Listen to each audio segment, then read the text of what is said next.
Olá pessoal, sejam muito bem-vindos ao Radiocast. Eu sou o Felipe Miranda e ao meu lado eu tenho o Jojo Waxman. Tudo bem, Jojo? Tudo bom, Felipe?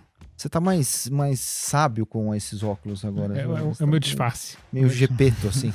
E temos a honra de receber Bernard Api, um dos grandes economistas brasileiros, uma das grandes referências em tributação, em sistema tributário, diretor do Centro de Cidadania Fiscal, que é um think tank aí de como melhorar a eficiência e as questões distributivas também do sistema tributário brasileiro. Bernardo, muito obrigado por aceitar o nosso convite, um grande prazer tê-lo aqui conosco e levar aqui com bastante profundidade o tema da reforma tributária e do anacronismo, né, do sistema tributário brasileiro. Queria, inclusive, começar com essa primeira pergunta, né, que é quase um fato estilizado, né, se da mesa do bar à Câmara dos Deputados, ao Senado, ao Executivo, para onde você anda, a gente ouve, né, que o sistema brasileiro, nosso sistema tributário é muito problemático, né? Então, acho que para a gente dar uma nivelada na informação aqui, o quão ruim é, de fato, né, o sistema tributário brasileiro, aqui pensando, inclusive, se você puder fazer alguns paralelos internacionais para tangibilizar para a gente o tamanho da ronca. Bom, antes de mais nada, agradecer o convite de participar aqui desse debate no Radiocast. Bom, primeiro, para a gente entender o quão ruim é um sistema tributário, é bom saber o que é um bom sistema tributário.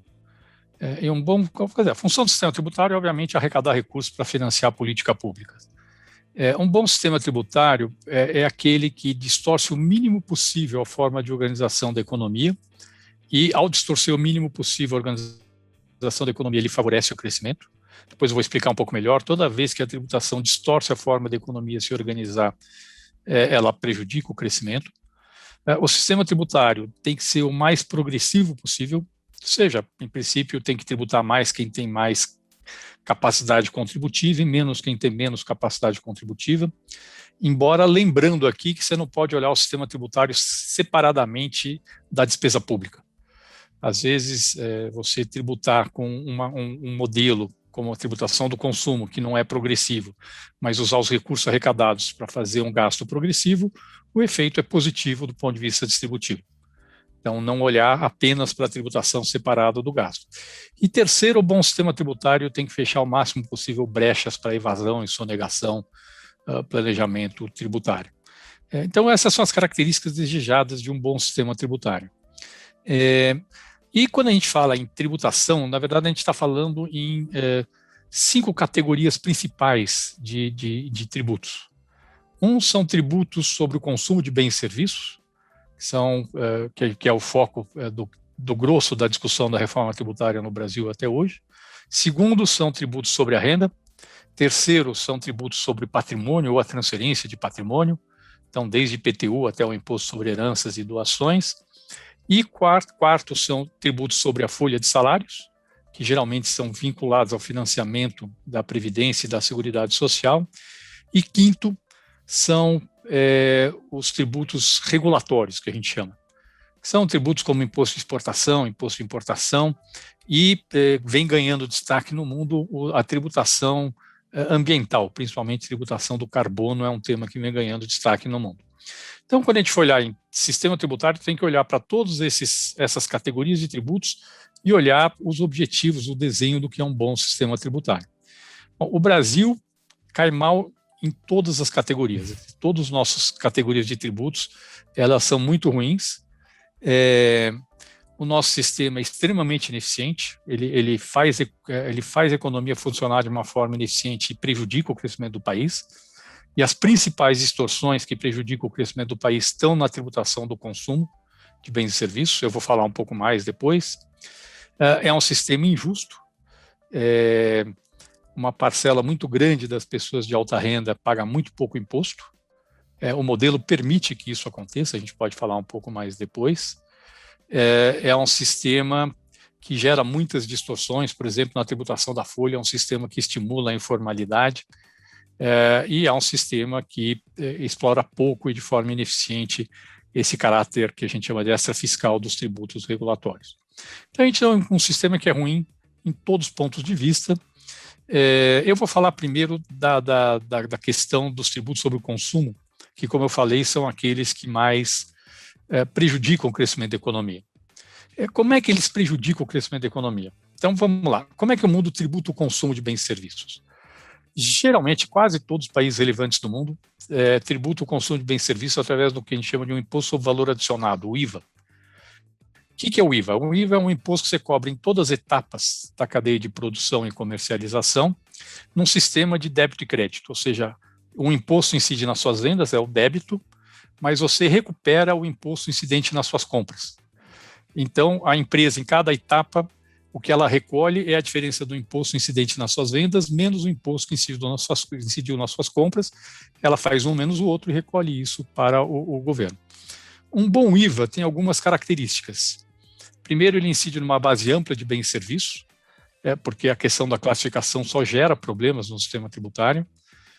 Segundo, ele tem não cumulatividade plena, que significa que tudo que você usa na sua atividade produtiva, o imposto que incide em tudo que você usa na sua atividade produtiva, você recupera o crédito do imposto.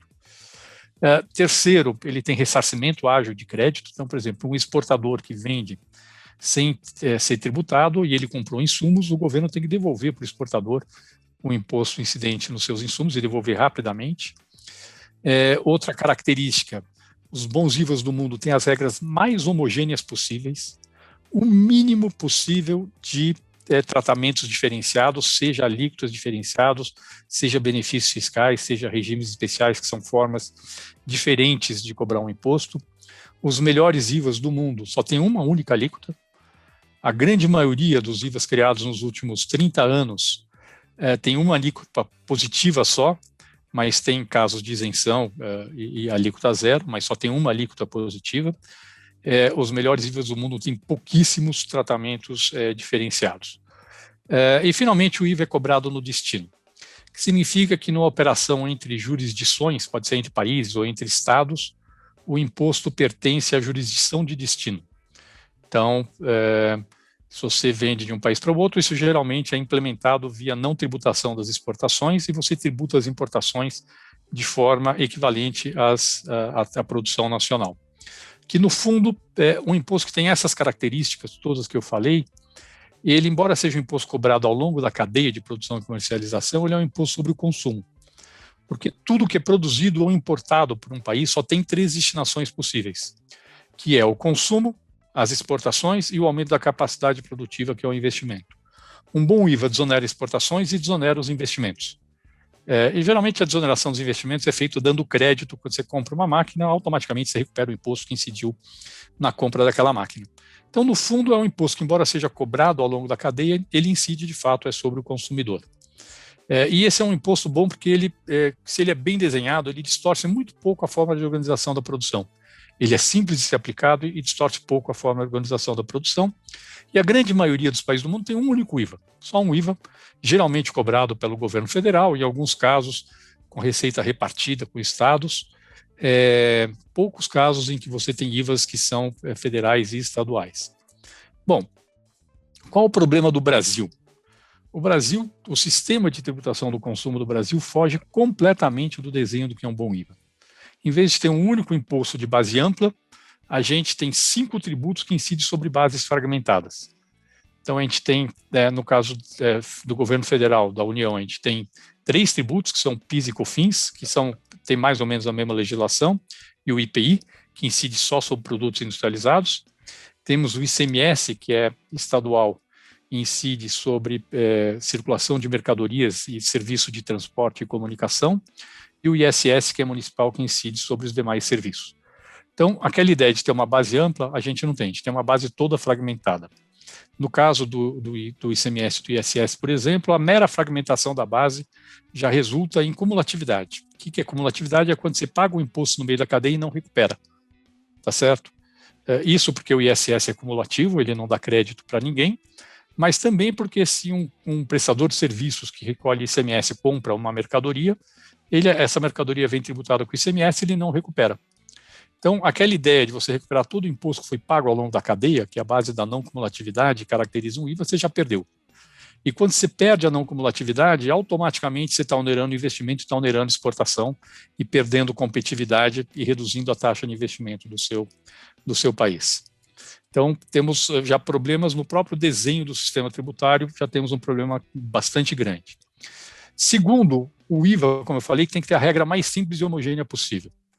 No Brasil, a gente tem um sistema em que, sem exagero, a gente só tem exceção e não tem regra. Literalmente. A gente tem, em cada um desses 5 tributos que eu falei, a gente tem uma quantidade enorme de alíquotas, regimes especiais, benefícios fiscais, e isso acaba gerando um monte de distorções. Então, sei lá, só para dar um exemplo, aqui no Brasil a gente tem alíquota diferenciada para biscoito recheado de chocolate e chocolate recheado de biscoito. E aí você já começa a discutir se o que você está produzindo é biscoito recheado de chocolate ou chocolate recheado de biscoito. Você tem alíquota sobre perfume de IPI, é 42%. A alíquota de água de colônia, que é perfume com água, é 12%. E a alíquota de Del Colônia, que é uma água de colônia com um antibacteriano, é de 7%. Obviamente, a gente só produz Del Colônia no Brasil, né? Um pouquinho de água de colônia. Perfume se só compra em fish shop porque não paga IPI. E aí, esse tipo de distorção que você vai começando a gerar e vai criando problemas. Depois, benefícios fiscais. A gente tem benefícios fiscais em todos os tributos e, normalmente, eles levam a problemas na forma de organização da economia. Então, para dar um exemplo, um benefício muito comum é um benefício de ICMS para atrair centro de distribuição. Então, o Estado dá um benefício para quem monta um centro de distribuição no Estado. O que acontece? Do ponto de vista da empresa, quando ela recebe benefício, faz sentido para ela montar o centro de distribuição no Estado que dá o maior benefício. Porque ela está reduzindo o custo dela total. Do ponto de vista do país, não faz sentido. Porque em vez de você montar o centro de distribuição onde você minimiza o custo de logística, você monta onde você aumenta o custo de logística. Então, significa que você gasta mais caminhão, mais caminhoneiro, mais combustível, mais estrada para levar o produto da fábrica para o consumidor final. Inclusive, tem incentivos que servem simplesmente para a mercadoria passear. Ela sai do estado A, vai para o estado B e volta para o estado A, simplesmente para se beneficiar de um incentivo fiscal que foi dado no estado B. Então, vocês pensam, aquilo que do ponto de vista da empresa faz sentido, do ponto de vista do país não faz sentido nenhum. Porque o que é a produtividade num país? Um país é produtivo quando ele consegue produzir o máximo possível com o que ele tem de dotação, estoque de trabalhadores e de capital. A gente aqui gasta mais capital e gasta mais trabalho para fazer a mesma atividade econômica por conta de benefícios fiscais que a gente tem. Tem outros tipos de distorções, por exemplo, que resultam, vou dar um exemplo. Normalmente, os benefícios fiscais que existem no Brasil, porque ao contrário de um bom IVA, o imposto, o ICMS é cobrado dominantemente no estado de origem, não no destino, por conta desse modelo, é muito comum o estado A dar um benefício para roubar a empresa do estado B, o estado B dar um benefício para roubar a empresa do estado A. Ninguém ganhou em termos de desenvolvimento e, na verdade, você aumentou o custo de produção no país. Então, sei lá, São Paulo dá benefício para frigorífico, que sem o benefício provavelmente estaria no Centro-Oeste, onde está o boi, e tem estado no Centro-Oeste que dá benefício para montadora, que sem o benefício estaria em São Paulo, onde está o grosso da indústria automotiva. Então, o que acontece? A gente aumenta o custo econômico, trabalho e capital, de levar a carne até o consumidor final e aumentamos o custo econômico de trabalho e capital de produzir automóvel. O efeito final é uma perda de produtividade da economia. No Brasil, por exemplo, é muito mais barato fazer um prédio de concreto armado do que um prédio com estrutura pré-fabricadas por conta dessas distorções no sistema tributário. Consequência, a gente às vezes escolhe o método que é menos eficiente em função de um método mais eficiente por conta de distorções no sistema tributário. Então, os problemas do sistema tributário brasileiro são, como eu falei, cumulatividade, ele leva a uma organização extremamente ineficiente da economia e, finalmente, uma enorme complexidade. Segundo o Banco Mundial, o Brasil é o campeão mundial em complexidade burocrática para pagar imposto. Tá certo? O custo burocrático, assim, uma empresa industrial de porte médio leva 1.500 horas para pagar imposto no Brasil por ano. A média dos países da OCDE é de 200 e poucas horas. tá certo? É um pouco esse o padrão, e o Brasil é o campeão mundial. O Brasil provavelmente também é o campeão mundial em litígio em matérias tributárias, exatamente por causa dessa complexidade.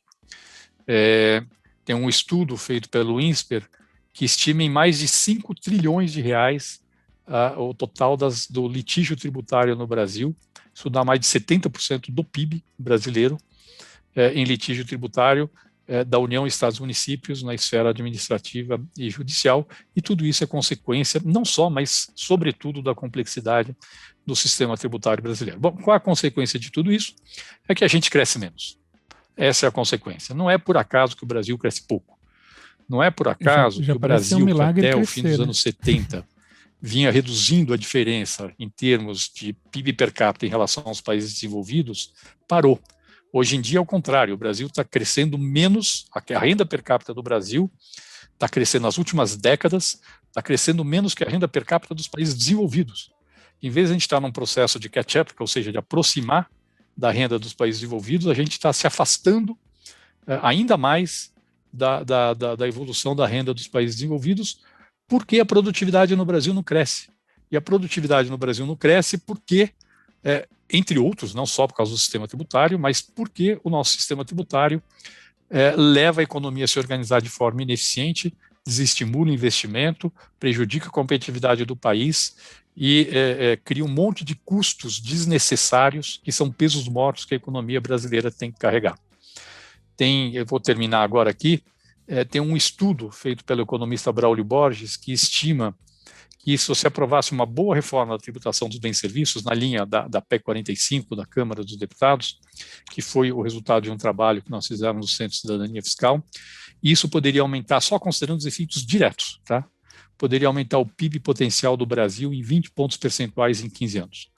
Nós estamos falando em cada brasileiro, em média, aumentar a sua renda, o seu poder de compra em 20%, além do que ele poderia ter sem a reforma tributária, para ter uma ideia do tamanho das distorções geradas pelo nosso sistema de tributação do consumo no Brasil, um impacto monumental sobre a qualidade de vida dos brasileiros. É uma coisa impressionante, e todo mundo perde. Obviamente, os trabalhadores perdem porque o poder de compra é menor, os empresários perdem, não só por causa do custo do sistema tributário atual, mas porque se a economia crescesse mais, eles teriam um lucro maior, tá certo? Porque a economia cresceu mais, e o governo perde, porque mesmo mantendo a carga tributária, se a economia cresce mais, você arrecada mais. Ou seja, no fundo, todo mundo perde com esse estado de coisas. Agora, não é fácil de mexer, porque envolve interesses federativos e envolve questões setoriais bastante grandes. Mas é isso, na tributação do consumo, essa é a grande diferença e é o principal fator que impede o país de crescer. Fora isso, tá tudo bem. Fora esses problemas, um ou outro, tá tudo tranquilo. Bernardo, não está tudo bem, não. Fora isso, tem outros problemas também. Se quiser, a gente pode falar dos outros problemas, na renda, por exemplo, na folha de salários. Se você puder, eu queria pegar esse gancho que você falou da PEC 45, da qual você é idealizador, né, junto com o seu grupo de trabalho, claro. Queria que você contasse um pouquinho aqui, Bernardo, do que consiste essa sua ideia e, de algum modo, também, se você pudesse dar a sua visão sobre essa proposta, porque, de algum modo, tinha essa proposta da PEC 45 na Câmara, tinha a proposta do Senado e agora essa que veio do Executivo, fatiar, fazer...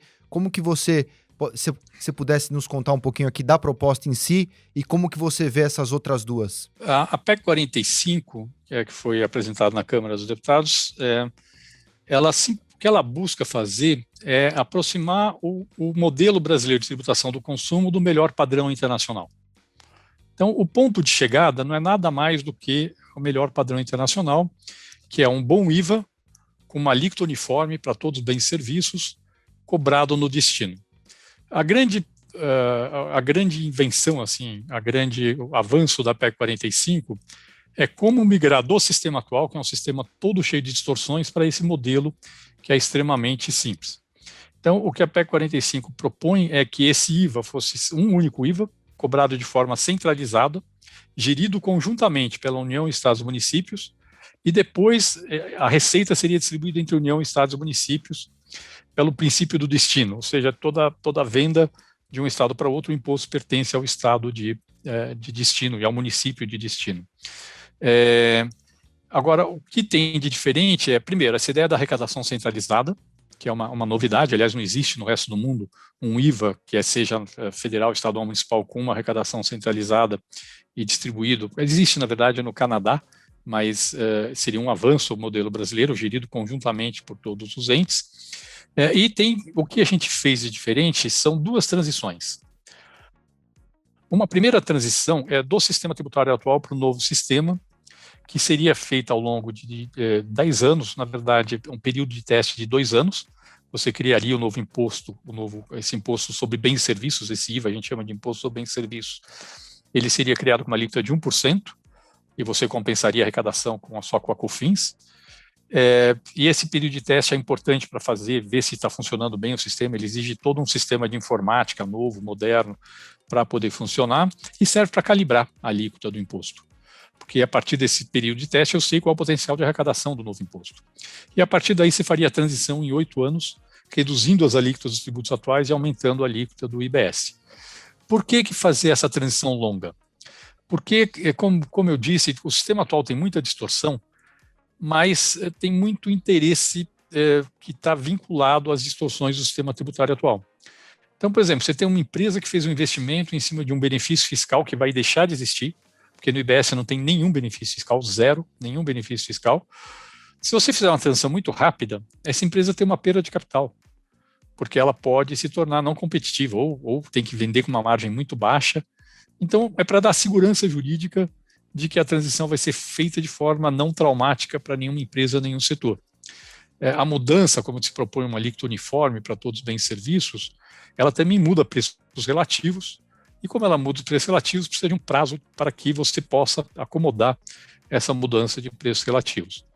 E tem uma segunda transição, que é uma transição para os estados e municípios, que seria feito num prazo muito longo, de 50 anos, mas que não tem nenhuma importância para os contribuintes. É simplesmente para que o efeito nas finanças públicas dos entes da federação, da migração do sistema atual para o novo sistema, seja muito diluído ao longo do tempo. Acho que essa é a grande inovação da PEC 45. O ponto de chegada, que é o mais criticado, na verdade não tem nada de original, é simplesmente trazer para o Brasil o melhor padrão internacional de tributação do consumo. O original da PEC 45 é o modelo de transição. Como eu falei, essa mudança teria um impacto muito forte sobre o potencial de crescimento do país. E uma coisa que a gente faz na PEC 45 é que tem uma alíquota uniforme para todos os bens e serviços, mas os entes da federação, seja a União, os estados e municípios, teriam autonomia de fixar a sua alíquota. Esse é um imposto sobre o consumo, como eu falei. Se você sobe a alíquota 1%, o preço ao consumidor sobe 1%. É extremamente transparente. As pessoas, quando aparece o imposto na nota, ela sabe exatamente quanto foi pago de imposto ao longo de toda a cadeia, ela sabe exatamente quanto ela está pagando de imposto. Isso é importante para manter a autonomia dos entes da federação. No fundo, é extremamente simples. As pessoas falam, vai ter muito alíquota. Não, vai ter uma alíquota só para todos os bens e serviços, que pode mudar entre estados e entre municípios. As pessoas falam, mas vai poder ter 5.570 alíquotas, porque tem 5.570 municípios no Brasil. Hoje a gente não tem 5.570 alíquotas, a gente tem 5.570 legislações. Uma alíquota é um número, uma legislação é um compêndio, tá certo? Que precisa ser interpretado. Um deles cabe numa planilha de Excel simplesinha, o outro exige um compêndio de advogado para poder entender o que está escrito na legislação. Então essa é uma característica. A PEC 110 no Senado é parecida, mas ela tem algumas diferenças.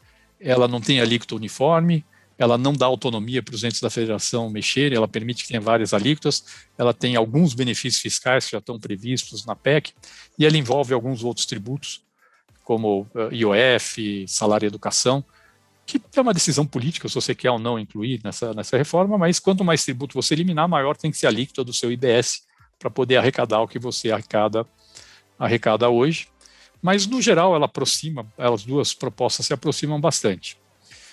Já o governo federal, esse governo atual, jamais se interessou por essa reforma ampla. Jamais se interessou. O governo, de fato, nunca demonstrou interesse nisso, embora isso tenha um impacto muito positivo sobre o crescimento, e o governo propôs uma reforma só do PIS e COFINS. É um projeto PL 3887, que foi enviado há quase um ano, em julho de 2020.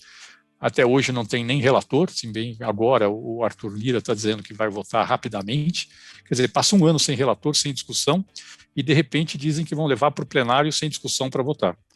Isso é bem Brasil, tá certo? Quer dizer, um tema extremamente importante, a gente passa um ano sem discutir, sem avaliar os prós e contras, sem ter um debate aberto sobre os prós e os contras, e leva direto para o plenário. O problema desse PL 3887 não é que ele seja ruim em si. Ele tem algumas questões jurídicas, que eu não vou entrar aqui em detalhe, mas o modelo de tentar resolver via uma lei ordinária, algo que, para ser mais seguro, exigiria uma mudança na Constituição, que pode levar a algum questionamento jurídico, mas, sobretudo, ele trata só de um pedaço dos problemas, e o menor pedaço. Como eu falei, se você aprovasse uma reforma ampla, incluindo o ICMS, ISS e o IPI, você teria um aumento de 20 pontos percentuais do PIB em 15 anos. Se você mexer só no PIS/COFINS, você vai ter um impacto que é 10% disso, no máximo 15%, ou seja, o impacto é 2, 3% de crescimento em 15 anos. É um impacto muito menor, sendo que o custo político de aprovar não é tão maior, porque a resistência setorial é a mesma para a CBS do que para a reforma tributária ampla. Então, do ponto de vista da resistência setorial, que eu acho que é o maior problema no Congresso, a resistência é basicamente a mesma nos dois projetos. É verdade que um é lei ordinária e o outro é uma emenda constitucional, mas a superação das resistências setoriais é a mesma nos dois projetos. Ou seja, a nossa avaliação é que é um desperdício de capital político a focar só na reforma do PIS/COFINS, quando você tem condições de discutir uma reforma ampla, e é um desperdício de capital político, e se você tiver que fazer muitas concessões para aprovar a CBS, isso pode virar uma base para uma reforma mais ampla no futuro. Ou seja, você, em vez de fazer concessões para aprovar uma reforma de todos os tributos, você faz concessões agora para aprovar uma reforma menor, e isso vira piso para o que você vai discutir depois numa reforma mais ampla, e provavelmente você vai sair com um sistema com mais distorções do que você poderia sair se você fizesse uma discussão de todos os tributos simultaneamente. Mas, infelizmente, o governo federal nunca mostrou interesse em fazer avançar essa reforma ampla.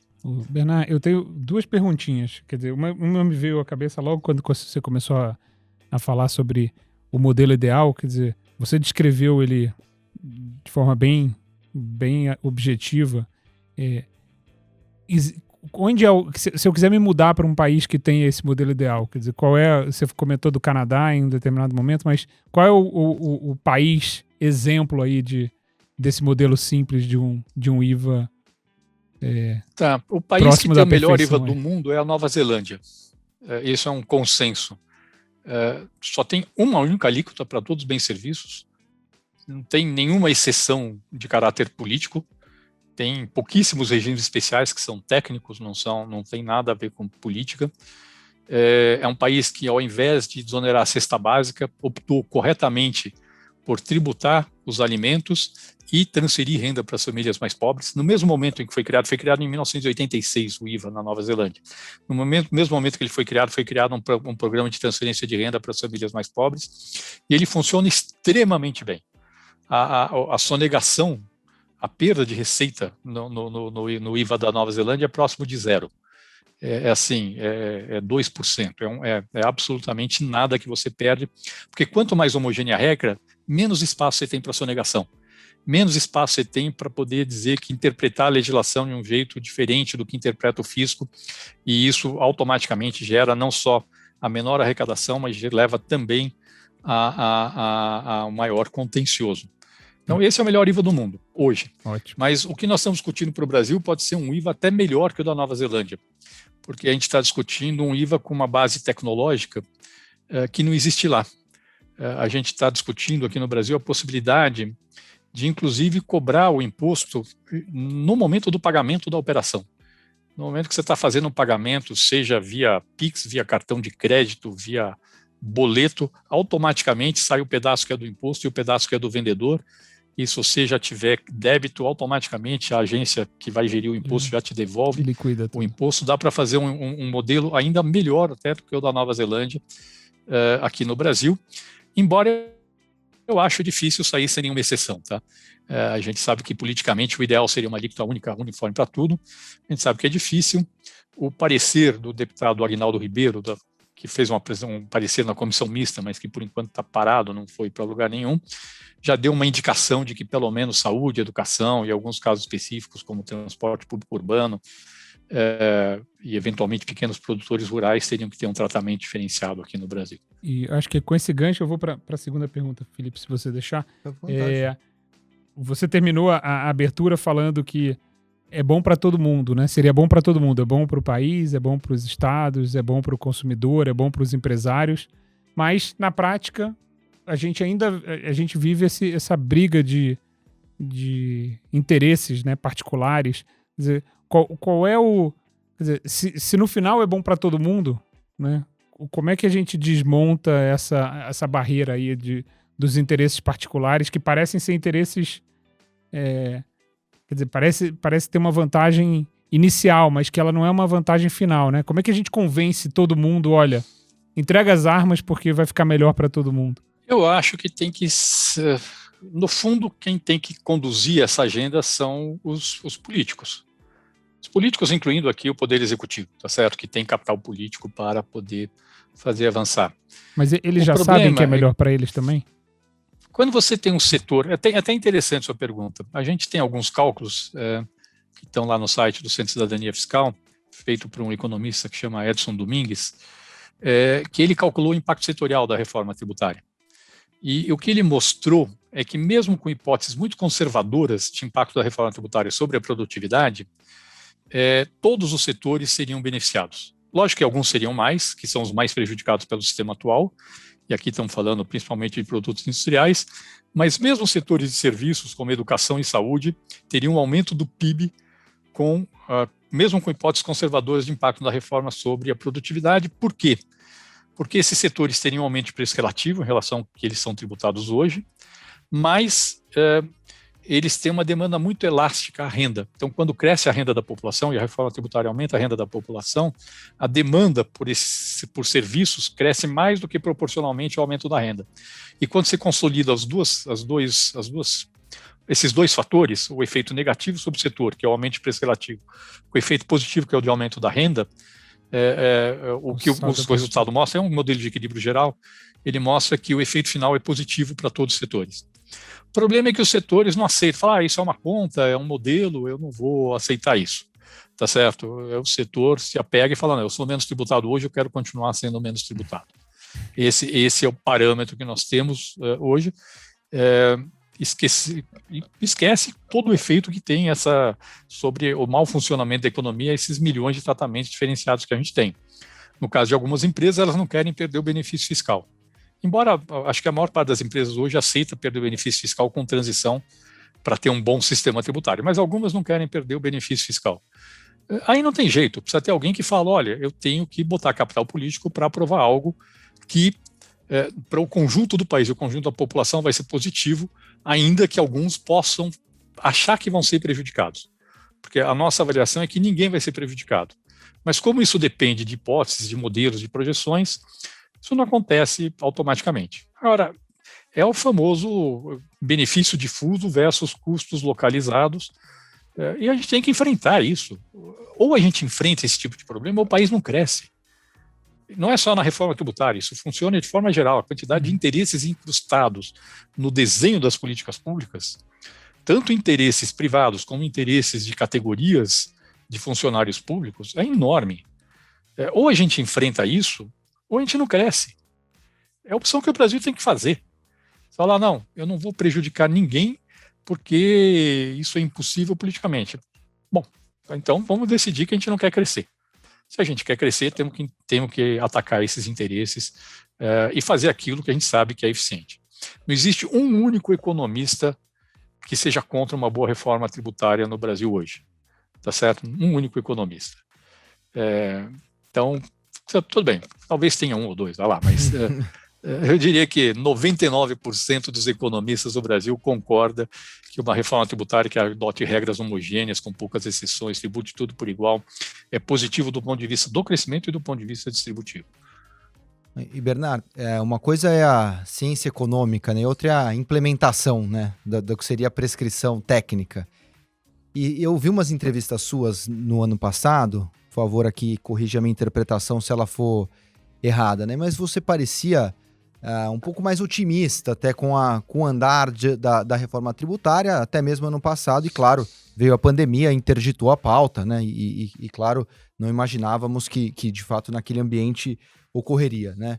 Mas te vendo otimista ali, confesso que fiquei também um pouco contagiado por aquilo, né? A gente fala de reforma tributária há bilhões de anos, né? Agora vai, né? E o agora vai acaba que nunca acontece. Então, e o executivo com essa dificuldade de fato encampar. Parecia em algum momento que o legislativo tinha encampado, né? De fato, a pauta da reforma tributária, o executivo nem tanto, e agora, mais recente, o executivo, de algum modo, na reforma dele, se é que a gente pode chamar de reforma, mas trazendo isso também. O quanto a gente, no frigir dos ovos aqui, o quanto a gente pode ficar otimista no seu entendimento aqui com a real implementação de algum tipo de reforma tributária e que seja, né, não uma reforma para inglês ver, algo que de fato vá dar ganhos de eficiência e ganhos distributivos para a nossa economia. Bom, você tem razão, eu estava mais otimista no ano passado. Eu acho que se não fosse a pandemia, a chance de ter aprovado seria muito grande. A proposta PEC 45 foi apresentada em 2019 e o Senado apresentou pouco depois a proposta deles, a PEC 110. Mas tinha um fato político na época que era o apoio muito claro do presidente da Câmara, que tinha uma força política grande na época, que era o Rodrigo Maia, a favor da reforma tributária ampla. Então, mesmo com o governo tendo uma postura ambígua e pouco clara de favor da reforma tributária ampla, tinha um ambiente político que favorecia a aprovação. Veio a pandemia, a discussão parou, depois da pandemia, em meados do ano passado, foi retomada a discussão, mas logo em seguida vieram as eleições municipais e a eleição da presidência da Câmara, que acabou tirando o poder desse grupo político que estava apoiando a reforma tributária. Eu acho que no momento atual avança se o governo quiser. Se o governo quiser colocar capital político para poder avançar uma reforma ampla, mas isso não significa que toda a discussão que a gente está fazendo agora vai ser desperdiçada. A gente vem amadurecendo. A nossa posição hoje no Centro de Cidadania Fiscal, eu acho que a gente avançou em relação ao que era o modelo da PEC 45, a gente tem um modelo melhor hoje, é muito na linha, o desenho geral é basicamente o mesmo, mas em alguns detalhes eu acho que a gente está conseguindo avançar. A gente está trabalhando numa convergência bastante interessante entre o empresariado, principalmente a indústria, os fiscos estaduais, municipais e federal, e algumas entidades da sociedade civil, como é o nosso caso, do Centro de Cidadania Fiscal, e eu acho que isso tudo vai ser um bom insumo para o próximo governo. Se não der para avançar nesse governo, e só avança nesse governo se virar prioridade para a equipe econômica, se não avançar nesse governo, eu acho que avançamos muito no amadurecimento de uma proposta que é viável para o próximo governo. Então, acho que não está perdido. O tempo não é perdido, o tempo acho que foi bem aproveitado. É uma pena a gente não ter conseguido aprovar. Aí, realmente, as circunstâncias políticas e a pandemia atrapalharam muito, mas eu acho que eu continuo sendo otimista que, se não for agora, em 2023, essa é uma agenda que tem uma chance razoável de avançar. Eu tenho uma pergunta aqui sobre, quer dizer, enquanto isso não chega, né, como é que vive o empresário, né, quer dizer, o consumidor acaba sendo passivo nessa discussão toda, né? A gente não tem opção, você compra e você nem vê qual é o imposto que você está pagando, mas o empresário precisa se submeter a um pouco essa loucura aí, né, dos milhares de compêndios e pressões e ser atraído pelos benefícios fiscais para um lado e para o outro. Recentemente eu vi aí, parecido com a história do biscoito, né, se é chocolate com biscoito ou biscoito com chocolate, uma de um calçado, né, se é uma sandália impermeável ou se é, né, tem até um videozinho rodando, ou se é um chinelo ou se é um calçado, e parece que num prazo de tantos tempos, a empresa foi multada nas duas pontas, né? Fez uma coisa, foi multada, mudou ao contrário, foi multada de novo. Quer dizer, como é que é na prática? Quer dizer, porque a gente fala disso e a gente tem relatos, mas quer dizer, quem é o louco do estrangeiro que tem a opção ou que vê outros países funcionando direito e vem para cá e topa isso, né? Enquanto a gente não resolve, o empresário continua resolvendo da forma que ele já vem nos últimos anos. Vai brigando com o fisco, litigando, vai tendo essas situações absurdas, como essa que você descreveu, embora nesse caso tenha sido um antidumping, não tenha sido exatamente um imposto, nesse caso do calçado aí, do Crocs. Mas é isso, enquanto a gente não avança, vai seguindo com essa situação que a gente tem hoje, vai se virando, organizando sua produção de uma forma que para o país é ineficiente, com um grau de litígio muito grande, com um custo burocrático monumental e com muita insegurança jurídica. Esse é um ponto até que eu esqueci de falar, insegurança jurídica provocada pelo nosso sistema atual, certamente reduz o investimento. Quando um empresário opera com insegurança jurídica, ou ele não investe, ou ele investe com uma margem maior para compensar o risco maior que ele está correndo de operar no Brasil e não em outro país. Então, isso vai se arrastando.